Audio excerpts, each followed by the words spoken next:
can't draw, so I use AI. Pick up the pencil.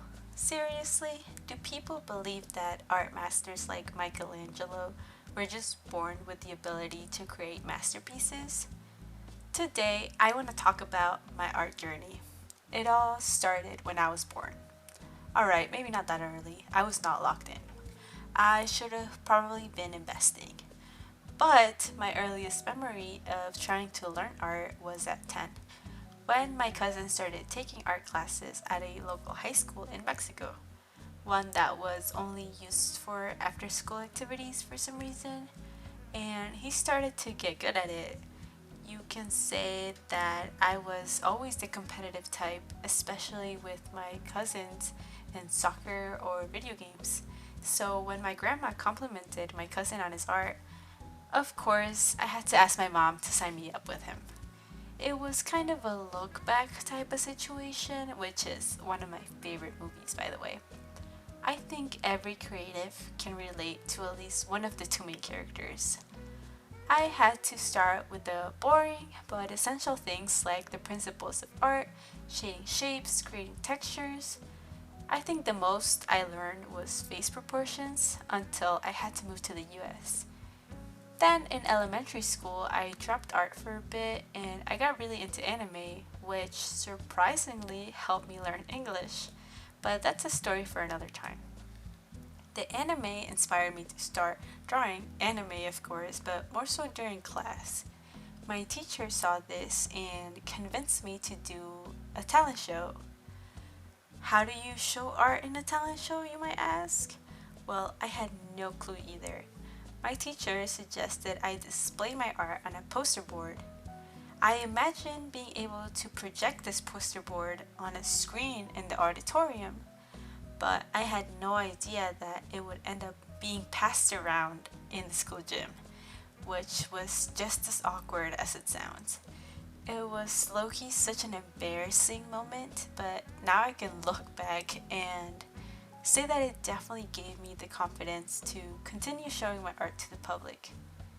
In middle school, I had a meeting with the counselor about my classes, and she asked me what I like to do in my free time.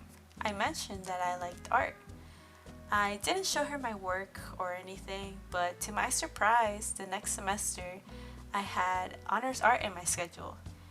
In this class, I got to do an MLK mural, and I met some cool people who were probably my first real friends since I moved to the US. It was really hard adjusting to a new country, but this experience showed me that love for art is universal.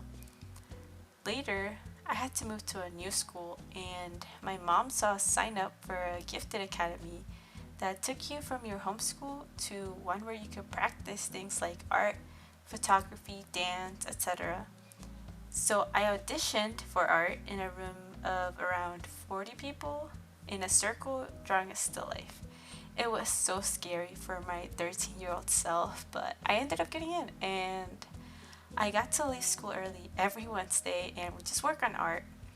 I remember there being this girl in my academy who was really good at drawing eyes, and I wanted there to be something that I was really good at drawing too. So logically, I practiced noses. We got to do a piece as a group later on, and that same girl said, "Hey, you're really good at drawing noses." It felt so good to be recognized by an artist I admired, and I still think about that all the time. Then for high school, I applied to one which had majors, and I decided to put together a portfolio for studio art. After an in-person review, I got in, and it was the class I looked forward to every day. Despite the strict rules, I loved it. I had cool assignments, critique, met some new friends, I had sketchbook. I honestly wish I could go back. It was so much fun.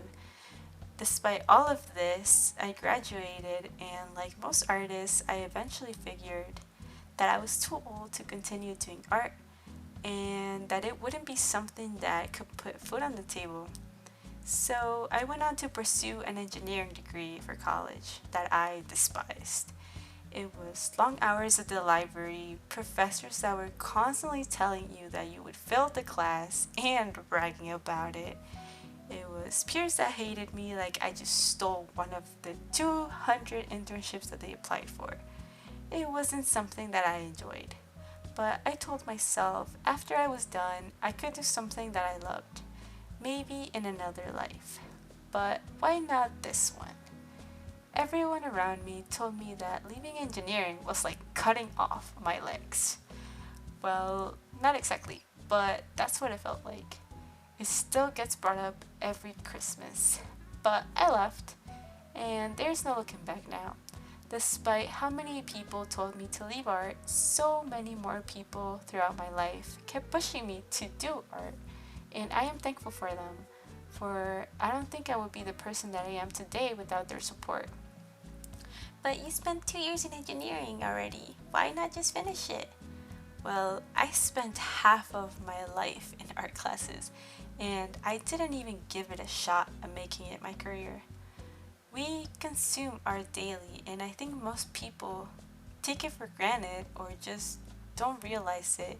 It's in movies, music, clothes, ads. Art is everywhere, and it has so much power.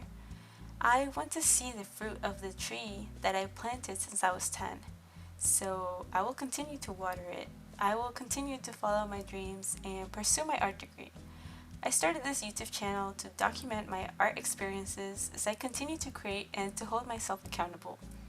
If you'd like to hear more of these kinds of stories, or if there is something in particular that caught your attention, please let me know in the comments. I'm also curious if anyone's had a similar experience to mine, or if I'm the only one. Please like and subscribe, yippee!